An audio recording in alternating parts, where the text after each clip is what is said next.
And we are live! Good evening, everybody, and welcome to Mishnah Mastery! We are going to be diving into chapters 3 and 4 of Maseches Erchin. So, get yourselves your Mishnayot book, and if you don't have one, there you go, it's on the screen. And we'll get ourselves underway with what are relatively short chapters, but I'm sure I'll find a way of dragging them out. So, and here comes our good friend Adrian. So you might want to make it a bit sharper on the screen. Would I maybe want to, because I'm not sure that I can. Okay. All right. It doesn't bother me because I've got the book. Is that any better? Yeah, that's better. That's better. Okay, fantastic. Hello, Adrian. Welcome. We're just about to start with Perek Gimel, chapter 3, Mishnah 1. Now, what's interesting is, I mean, it's all interesting, but only the first halacha of this Mishnah is about Erchin. Erchin is, if you remember, we said there's a whole chapter in the Torah towards the end of Parashat Bechukotai, which says that if a person wanted to pledge the value of an individual to the Beis Hamikdash, it would be based on the gender, it would be based on the age, and there would be a set value prescribed by the Torah. So that's what we're talking about when we say the word Erchin. So we're going to see in this chapter some of the stringencies and some of the leniencies, but then maintaining that structure, we're also going to explore a few different topics. And then we'll go back to Erchin for chapter 4, which we will also come to this evening. So says the Mishnah in chapter 3, Mishnah 1, Yesh ba'arachin lahakelu lahachamir. When it comes to the halachas regarding Erchin, regarding the valuations, the biblical valuations, there are aspects to it which are lenient, and there are aspects to it which are strict, stringent.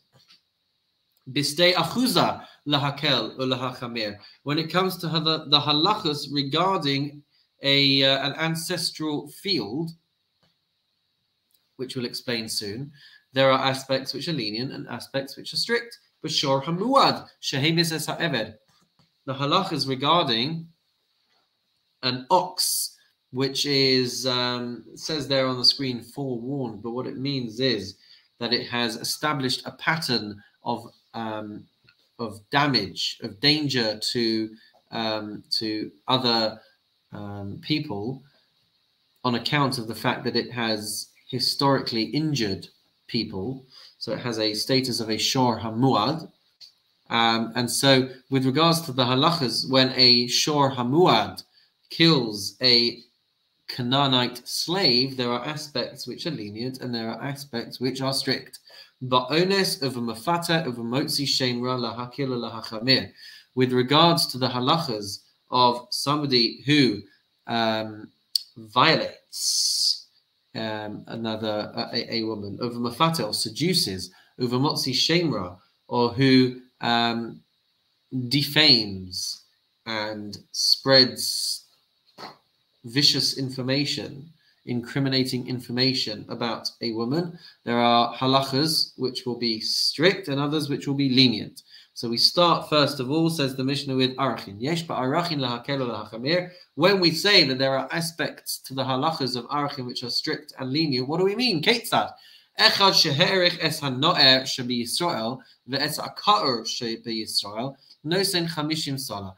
The value is so fixed in place by the Torah that whether you are pledging an amount, the value of the most beautiful Israelite male, or whether you are pledging the value of the most ugly Israelite male, if they are between the age of 20 and 60, no saying chamishim selah. It doesn't matter. You are going to give 50 selah, come what may. V'im omar harei damav alai. But if you were to pledge a subjective vow, if you were to say the value of this individual, that is what I'm pledging to the temple, then no senes shavyo, then you have to value that person as they are. How much could they be sold at marketplace for? Sometimes that might be more than 50 selah, sometimes it might be less than 50 selah, but that's what we're talking about when we say that there are stringencies applied and leniencies applied to the way in which people are valued, because whether you are paying above the market value or below the market value, if you pledge the Erchin value to the temple, then you are going to be giving 50 selah or 45 or whatever the value is based on what the Torah says. Moving on to Mishnah base, we enter into the world of the stei achuza, the ancestral field. And by way of introducing this halacha, the Torah tells us that you should redeem a stei achuza, as the halacha of redeeming the ancestral field. How do we do this? So the Torah says you pay 50 shekel kesef for basically per 75,000 amot squared. How do we get that value? 75,000 amot squared is the area in which you could plant a chomer of barley. A chomer of barley. So if you are paying 50 shekel kesef per 75,000 amot, right, then you've got a 50-year span during the cycle of the Jubilee years to be able to pay that. And it gets less and less and less the further into that cycle you go. So if you consecrate this field 1 year after the Jubilee, the most recent Jubilee, then you would pay 50 shekel kesef. If you consecrate this ancestral field in the second year, then you are going to pay a little bit less. How much are you going to deduct? You're going to deduct 1 1/48 of a shekel kesef. And then the next year you deduct a further 1 1/48. And then the following year, etc., etc., etc. So this can end up in a situation where you are having to act stringently or having to act leniently based on where you are in the 50-year cycle and based on how much the field is actually worth. So the Mishnah says, when it comes to the stei achuza, when it comes to the ancestral field, what do we mean when we say that sometimes you'll be lenient, sometimes you'll be strict? So the Mishnah says, whether you are pledging, whether you are consecrating a field around a city, which will be of lesser quality or lower quality, or whether you are consecrating the orchards of Sebasti, which is a very big, high-quality orchard around a city that Herod built in the Shomron, doesn't matter. No sen bezerah chomer sa'orim 50 shekel kasef. The Torah tells us that you have to pay for every 30 sa'ah, which is the size of a chomer, which is 75,000 amot squared. So you have to pay 50 shekel per 75,000 amot. Uvistei mikna, but when it comes to just a regular sale of a field, no senes shivyot, then you would be paying the value of the field. And so sometimes that's going to be more expensive and sometimes less. Rabbi Eliezer says, echad stei achuza ve'echad stei mikna, whether it is an ancestral field or whether it is a purchase field, you are still valuing at this rate of 50 shekel kesef for every 75,000 square amos. So in which case then, ma bein stei achuza l'stei mikna, what would the difference be? With regards to the money paid against an ancestral field, you are adding a fifth of the value onto that. And Rabbi Eliezer says, of histei mikna, but for the purchased field, you are not adding the fifth onto that value. Miriam, could you get me a tissue, please? We move on to Mishnah Gimel, and we're talking about the Shor Hamuad, the ox which is running around killing people. So the Mishnah says, B'shor Hamuad, shehemis es ha'eved lahakil lahachmir ketzad. With regards to the halachas sometimes being lenient and sometimes being strict, what are we talking about? So the Mishnah says, Echad shehemis es ha'no'er sheba'avadim es ha'kar she'abavadim, whether this ox has killed the most beautiful Eved Kanani or whether this ox has killed the most ugly Eved Kanani, nonetheless, the Torah tells us, no sain shloshim selah. You have to give 30 selah. That is the value that is forced, that the Torah finds the owner of this Shor Hamuad for if it goes ahead and kills an Eved Kanani, not mattering whether its value would be greater at marketplace or not. Says the Mishnah, Hamis ben Chorin, if it was to kill a free person, no senes shavyo. Then the halacha would be that it should that the owner has to pay the value of the person. Chava bazeh vazeh, however, the Torah says, if it wounds either a free person or a slave, mishalem nezek shalem. Nonetheless, it's going to have to pay. The owner is going to have to pay the full amount, whether that ends up being a lenient payment or a strict payment. That's the halacha prescribed in the Torah. Mishnah Daled deals with the ones, and the mafata deals with somebody who violates a woman or someone who seduces a woman with her consent. And the Torah says that there is a knas, there is a fine that is going to be paid, and that fine is to the tune of 50 shekels. So the Mishnah says, "But ones of a mafata lahakel lahachmir ketzad." What do we mean? These halachas are sometimes lenient, sometimes strict. Says the Mishnah, "Echad she'anas ufita es hagdola shebakuhuna." Whether the person being violated is the most honorable and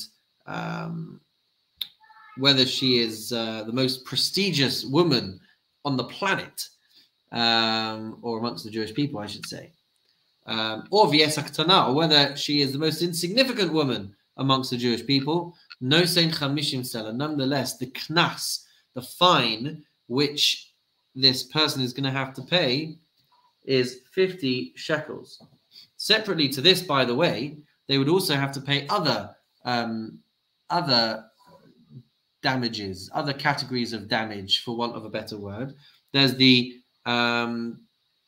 payments that would have to be made for the embarrassment caused, and the payments that would have to be made for the blemish caused, the devaluation of this individual vis-a-vis the marketplace. There would be other additional damages and other additional fines incurred, but the Mishnah is only referring to this straightforward 50 shekel payment, this fine that would have to be paid, irrelevant of who they were and what their status was. But the Mishnah says at the end here, "V'aboshes v'abegam," when it comes to the payments to cover the value of her embarrassment and the value of her devaluation at marketplace, hakol lefi ha'mavayesh v'ha'misbayesh, then it's going to be a subjective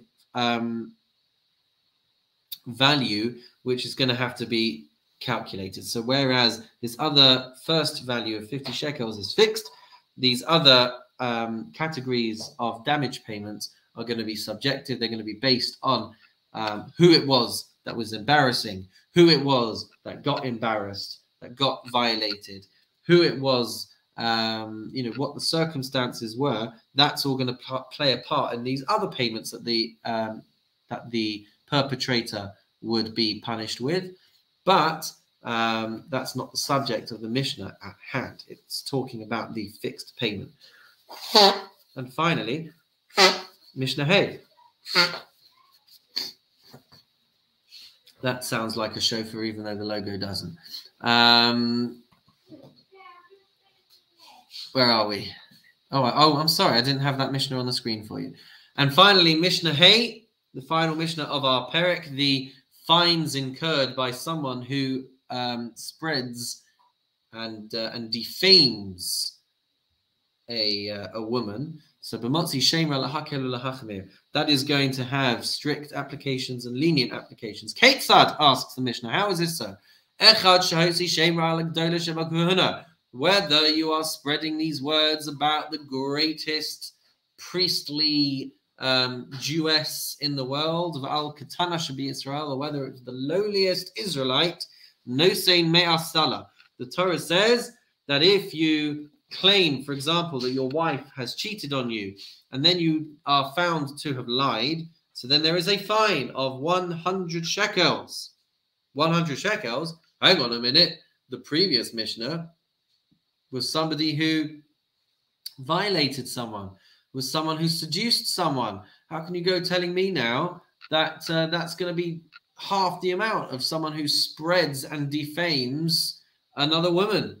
From here, the Mishnah says, Nimtsa. So what we see is, Ha'omer b'fiv yesem in ha'osamasa, that you could face a higher fine, a more severe punishment for someone who speaks words more so than someone who actually does an action, which is an amazing thing to consider. And by the way, come May time, when we as a community, please God, will possibly embrace the Clean Speech Project, encouraging people to clean up the way that they speak to and about other people.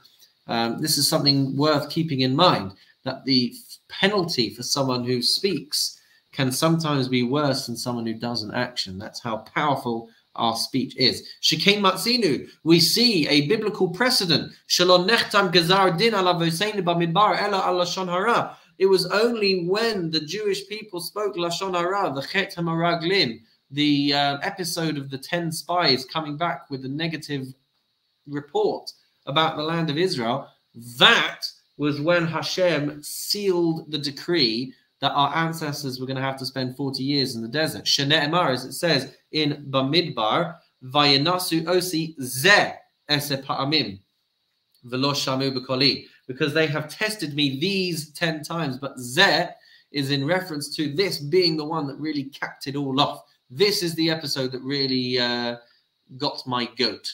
And that was the point at which he then sentences the Jews to 40 years in the desert. So with that, we say Mazel Tov on completing chapter 3 of Maseches Erchin. And if we don't have any comments or questions, we will dive straight into chapter 4. Thumbs up. We are going into chapter 4, where we're going to go back now into talking about Erchin. Enough about all of these other topics. Going to focus again on the issue at hand. And we're going to be talking again, like we were in chapter 2, about affordability. If you remember, we said last week that if a person was to pledge an Erchin vow, they were to consecrate to the temple the value of a particular individual. And let's say that individual was a male. And let's say that male was aged 20 to 60. So the Torah would tell us that this person is worth 50 shekel, which is the amount this guy now has to pay to the temple coffers. There's just one problem. He's too poor to afford 50 shekel. So we saw in chapter 2 that the person would potentially either give one seller, which was Rabbi Meir's opinion, or Chachamim would say whatever you can afford. But the point is that even if you're pledging a large amount, if you're unable to afford it, you end up paying less. That's not the case with a neder. If I was to say that I wanted to pledge a certain amount, the value of a particular individual at their market value, then it wouldn't matter whether you can afford it or not. You have to cough up. So says the Mishnah in chapter 4, Mishnah Aleph, Heseg Yad, when it comes to affordability, Banoder, then it's going to be based on the person who is taking the vow. Yeah? V'hashanim. And when it comes to the age of the vow that is being made, Banidar, it's going to be the subject of the person who is the subject of this vow. V'ha'arachim. And when it comes to valuations, as we see in the Torah, Bane'erach, this is going to be determined by the value of the one who is being pledged about. V'ha'erech bizman ha'erech. And when it comes to the valuation, when it comes to the value, sorry, so the amount that is going to end up needing to be paid, bisman ha'erech, it's going to be based on the age of the person at the time of the valuation. So the Mishnah says, Heseg yad banoder ketzad. When it comes to the affordability of a person making a vow, ketzad, what are we talking about? Ani sheherech es asher nosen erech ani. If a poor person pledges the value of a rich person, meaning that they're 50 shekels, yeah, they're worth 50 shekels, but you're not because you're poor. So the Mishnah says nosen erech ani. So it goes by the affordability of the poor person. Va'asher sheherech es ani. And if a poor person was to make a pledge to the value of a poor person, well, nosen erech asher, that's going to still be based on the wealth of the wealthy person being able to pay that money. So even if Reuven is rich, Shimon is poor, Reuven says, I pledge Shimon's value to the Beis HaMikdash, it doesn't matter that Shimon wouldn't be able to afford his value of 50 shekels. Reuven would still have to pay it because he himself can afford it. Aval b'korbanos eino kain, says the Mishnah, moving into Mishnah base. This isn't the case when it comes to korbanos. We know that there are some korbanos that have a sliding scale, like the korban for a matzorah has a sliding scale. If the person is wealthy, they will bring 2 male sheep and 1 female. If the person is poor, then they are going to bring 2 birds and 1 sheep. So that is going to very much depend on how much the person can afford. Says the Mishnah, Haresha Omar, Korbanos shel Matzorah ze alai. If a person was to declare that they are going to bring the korban of a Matzorah, Im hayam Matzorah ani, if the Matzorah was poor, maybe korban ani. So then you are going to bring a poor-based sacrifice. Asher, maybe korban asher. If the person was wealthy, then they would bring a korban in tune with their wealth. Rabbi Omer, Omer ani af ba'arachin kain. Rabbi says this would actually be the case even with regards to valuations. If we would say with regards to a poor person who pledged the value of a rich person, no sein erech ani, but would end up paying as a poor person, she'ein ha'asher chayav klum, because the rich person is not obligated at all in this endeavor. He's just the subject of the pledge. Aval ha'asher she'omer erki alai, but if a rich person was to pledge his own value, v'shama ha'ani va'amar, and a poor person was to hear him say this and say, Masha amar ze alai, whatever he's just said, I impose on myself as well, no sein erech asher. So he is then going to have to pledge and pay the value of the asher. If the poor person became wealthier or the rich person became poor, no sein erech asher, then it's still going to have to be given based on the value of the rich person. Rabbi Yehuda Omer, afilu ani v'ha'asher, even if a poor person became wealthy, v'chazar v'ha'ani, and then lost all of his money again before he actually got the chance to pay the money to the Beis HaMikdash, no sein erech asher. This person is still nonetheless going to be given the valuation in accordance with the means of the wealthy person. Mishnah Gimel. Aval b'korbanos eino kain. But with regards to a korban of a matzorah, that is not the case. Afilu aviv meis v'hiniach lo ribo. Even if a person's father had died and left an inheritance of 10,000 dinar, or safina sovayamu v'u b'ribos, or he's got merchandise or traveling on a ship, the stock is in transit, so theoretically he's worth an absolute fortune, but he doesn't have the cash in hand at the moment. So all of this money is due to come into his possession, but he doesn't have it yet. Or, I mean, it says aviv met, that his father died, but I believe what this means to say is that his father is on his deathbed and the inheritance is coming his way. So if that money is coming his way, but not yet in his way, in his possession, ein lahektesh bahin klum. If he had pledged a particular korban, but doesn't have the money in hand, he can't give that to the Beis HaMikdash. Ein lahektesh bahin klum. The temple treasury will have no claim over this because he doesn't have the money yet. And so if he is poor at the time of pledging and vowing that particular korban to the Beis HaMikdash, he is going to give the korban matzorah based on his means as a current poor person. Even though he's got loads of money, which is about to come his way, at the moment he is poor, which means at the moment his donation to the Beis HaMikdash is going to be valued at the lower sum. Mishnah Daled, and our last Mishnah of the chapter, and our last Mishnah for this evening. Says the Mishnah, Shanim Banidar Ketzad, when it comes to the years of a pledge being valued by the Nidar, by the subject of the pledge, of the vow, Ketzad, what do we mean? Yeled Sheherich es Zakein, if a kid was to pledge the value of an elder, no sein erech zakein, then he would have to give the value of the elder. I've just lost my place. V'zaken shehereches hayaled, and if an elder pledged the value of a kid, nosen erech yaled, then he is going to have to give the value of the child.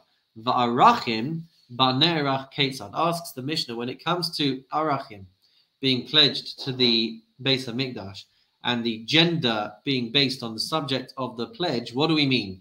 Ish shehereches ha'isha, if a man pledges the value of a woman, no saint erech isha, so then he has to give the value of the woman. The isha shehericha isa ish, and a woman who pledges the value of a man, no saint erech ish, will give the value of the man. The ha'erech bisman ha'erech ketzad, when it comes to the pledge being valued at the time of the pledge, ketzad, what will be the implication? Ha'ericho pachos miben chamesh. So if he pledges the value of someone less than 5 years old, the na'asa, no, I'm sorry, I think this means when he pledges, he is younger than 5 years old. No. Let's try that one again. He pledges the value of someone who is younger than 5 years old. But by the time he actually comes to give the donation to the Beis HaMikdash, this person is now older than 5 years old. Pachos miben esrim. At the time of pledging, the person is younger than 20. V'nasa yoseh al ben esrim. But by the time he actually gives the money to the Beis HaMikdash, the person is over 20. Nothing doing. No sen kizman ha'erech. You nonetheless would still be giving the money based on the value at the time of when the pledge was made. Yom shloshim kilamata mimenu. If the person was pledging in accordance with the value of someone who was 30 days, then the value goes by kilamata mimenu. We are basically saying that the halachic status of someone who is 30 days old is as if they are not into the threshold of someone above the age of 30, meaning that the threshold kicks in from the next day, if that makes sense.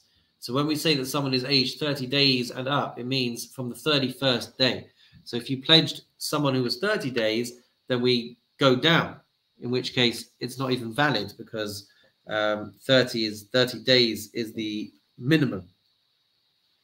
Shnas chamesh u'shnas esrim kilamata mimenu. And similarly, if you pledged for someone who was 5 years old on the nose, then their value is still within the pre-5 to 20-year-old threshold, because the threshold only kicks in after they have gone into their 5th year.